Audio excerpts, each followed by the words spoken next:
디지털 배움터 기초, 정보 격차와 역기능의 진화. 나는 오늘 친구들을 만나기 위해 길을 나섰다.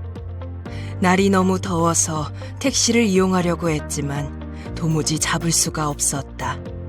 빈 택시를 발견하고 손을 흔들었지만 택시에는 예약이라는 불이 켜져 있고 내 앞을 지나쳐 갔다.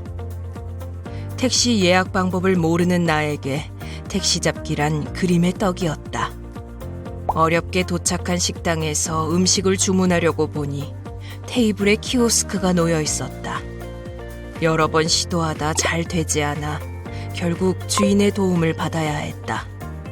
오랜만에 만난 친구들이라 시간 가는 줄 모르고 이야기를 나누었다. 한 친구는 최근 SNS를 시작했다며 자랑했다. 만나지 않아도 SNS에서 서로의 소식을 알 수 있고 손주들의 영상을 올리면 칭찬 댓글도 달리니 일상이 아주 즐겁다고 한다. 그렇게 한참을 즐겁게 이야기를 나누던 중 두 친구가 언성을 높이기 시작했다. 서로 자신이 본 유튜버의 말이 맞다고 주장하는 통에 분위기가 어색해진 상태로 모임이 마무리되었다. 집으로 돌아온 나는 딸에게 손주 동영상을 하나 보내달라고 전화했다. SNS에 우리 손주를 자랑하고 싶다고 말했다. 그러자 딸은 요즘은 개인정보 보호가 중요하다면서 SNS에 동영상이나 사진 올리는 것을 조심해야 한다고 말했다. 요즘 나는 하루에도 몇 번씩 무언가 잘못되었다는 느낌을 받는다. 너무 많이 바뀐 세상에서 나만 쫓아가지 못하고 있는 것 같아 자신감이 떨어지고 소외되는 것 같아 우울하기도 하다. 여러분 안녕하세요. 오늘은 정보 격차와 역기능의 진화라는 주제에 대해서 함께 이야기 나눠보겠습니다. 안녕하세요.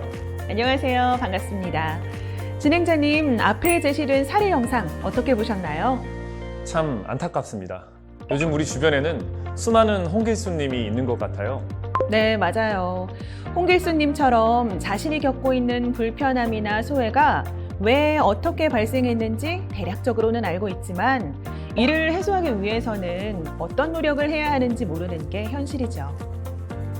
그래서 이번 시간에는 정보 격차가 어떤 건지 살펴보고 정보 격차 해소를 위해 교육에 참여하는 방법을 알아보도록 하겠습니다. 오늘은 정보 격차에 대해 이해하고 이러한 정보 격차를 해소하는 방법에 대해 알아보겠습니다. 정보 격차 이해하기.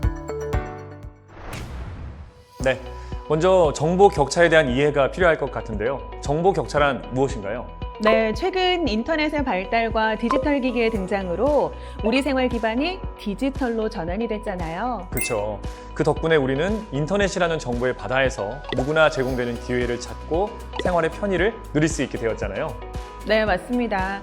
가장 큰 예로는 공공기관을 직접 방문하지 않고 민원이나 은행 업무, 쇼핑과 다양한 문화생활까지 모두 스마트폰과 인터넷만 있으면 언제 어디서나 해결할 수가 있잖아요.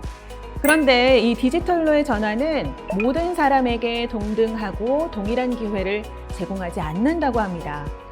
바로 사회적, 경제적 이유 등으로 디지털 전환이 익숙하지 않은 사람들이 있는 거죠. 저는 특별히 불편함을 못 느꼈다고 생각했는데 아무래도 사각지대가 있기 마련이겠네요. 그럼 이 사각지대에 놓인 분들은 다른 사람들이 누리는 양질의 정보에 접근하기도 힘들고 정보를 이해하고 활용하는데 어려움을 겪게 될 것 같은데요. 네, 맞아요. 이처럼 디지털 기술 활용의 차이로 정보 접근이 가능한 사람과 가능하지 못한 사람 간의 격차가 발생하는데요. 이를 바로 정보 격차라고 합니다.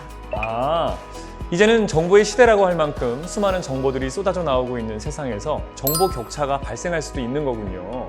그렇죠.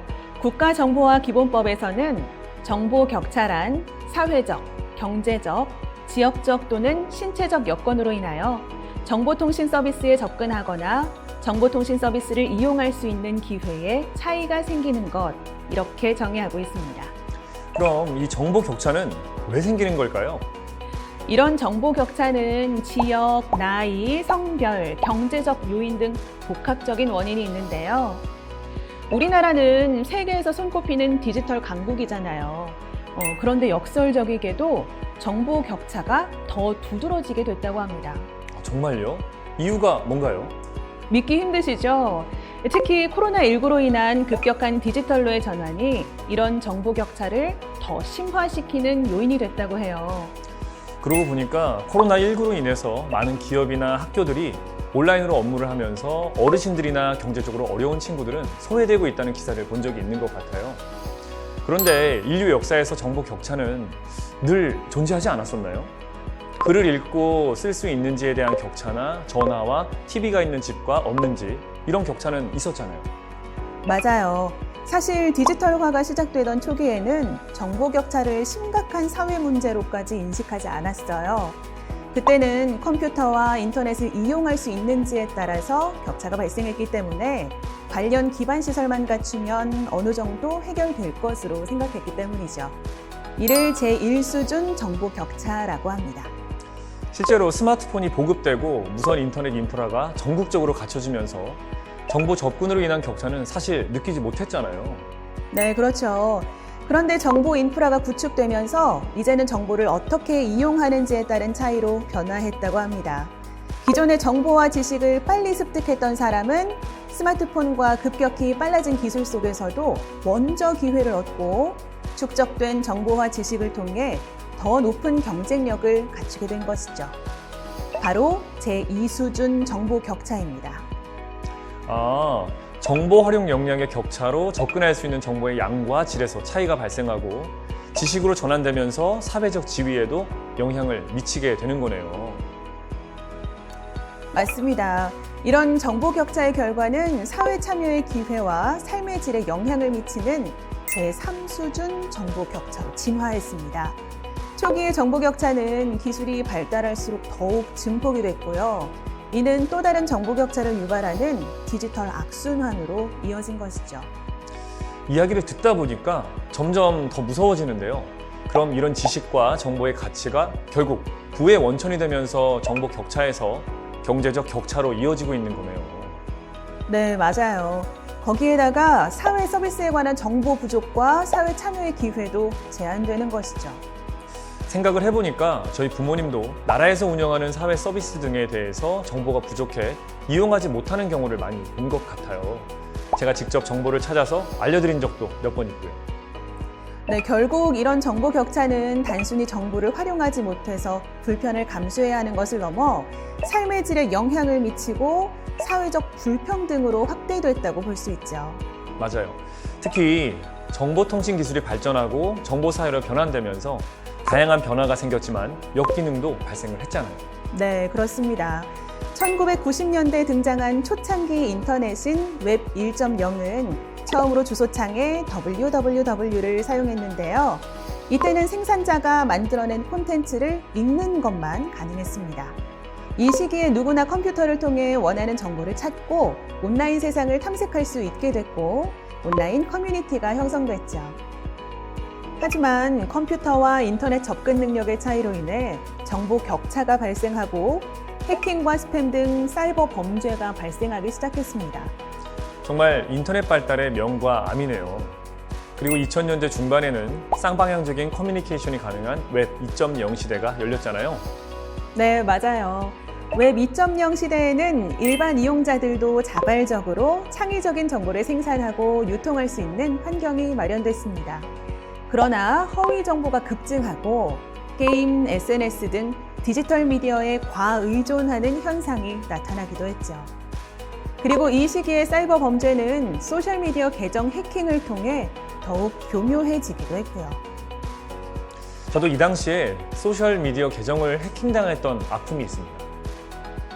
2010년대 후반 이후 현재는 웹 3.0 시대로 전환이 진행되고 있지 않나요? 네, 그렇습니다. 다양한 기술이 발전하면서 사람, 사물, 서비스가 언제 어디서나 연결되고 상호작용할 수 있는 초연결, 초지능 사회로 변화하고 있죠. 그러나 스마트폰과 소셜미디어의 결합으로 사회 양극화가 심화되고 있고 청소년층에서 두드러졌던 디지털 과의존이 이제는 전 연령대에서 나타나고 있어요. 저 또한 하루 종일 스마트폰을 손에서 놓지 않아서 걱정이긴 합니다. 거기다 디지털 데이터와 인공지능 기술이 융합된 지능정보 기술을 악용한 사이버 범죄는 점점 더 진화되고 정교해지고 있어서 주의가 필요할 것 같습니다.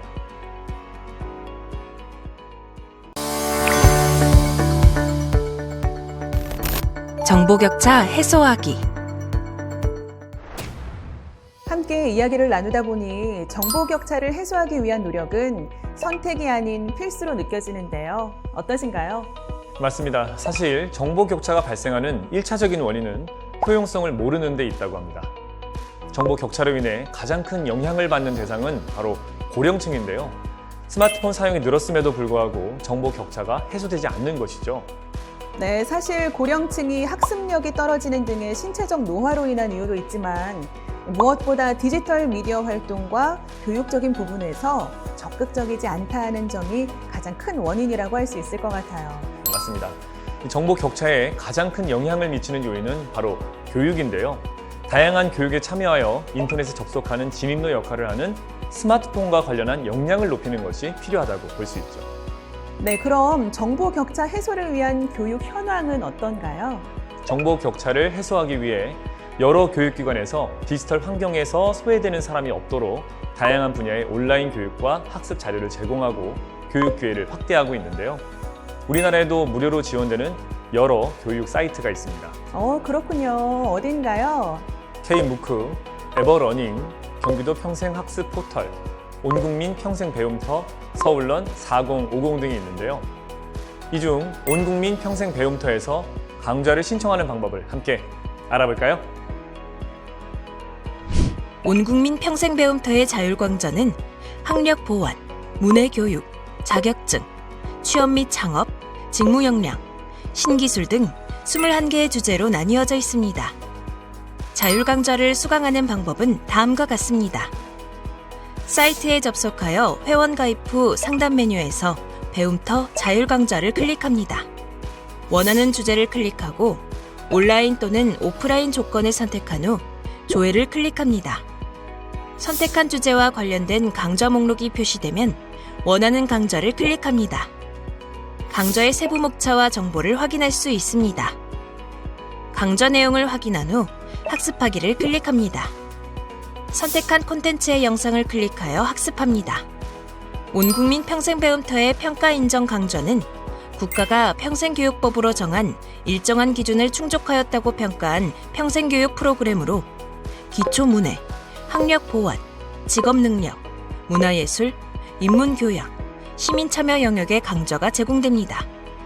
평가 인정 강좌로 인정된 내용은 대학 진학 시 학교 생활기록부를 평생학습 이력증명서로 대체하여 입학 전형 자료로도 활용할 수 있습니다.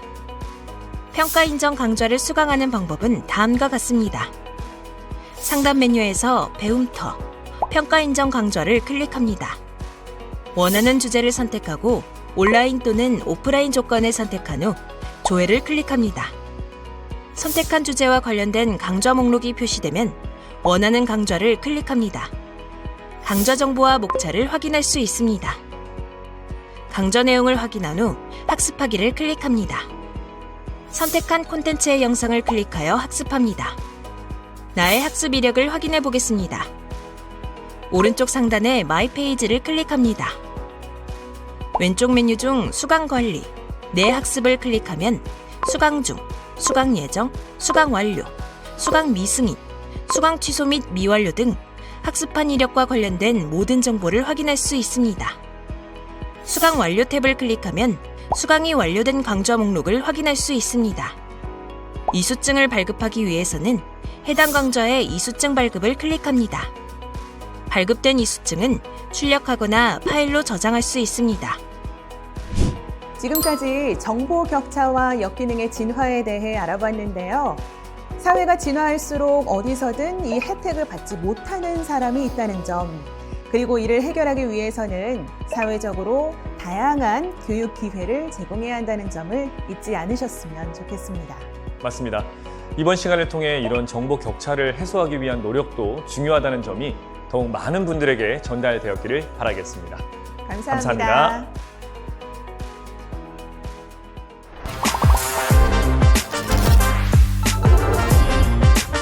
이것으로 정보 격차와 역기능의 진화 학습을 마치겠습니다. 감사합니다.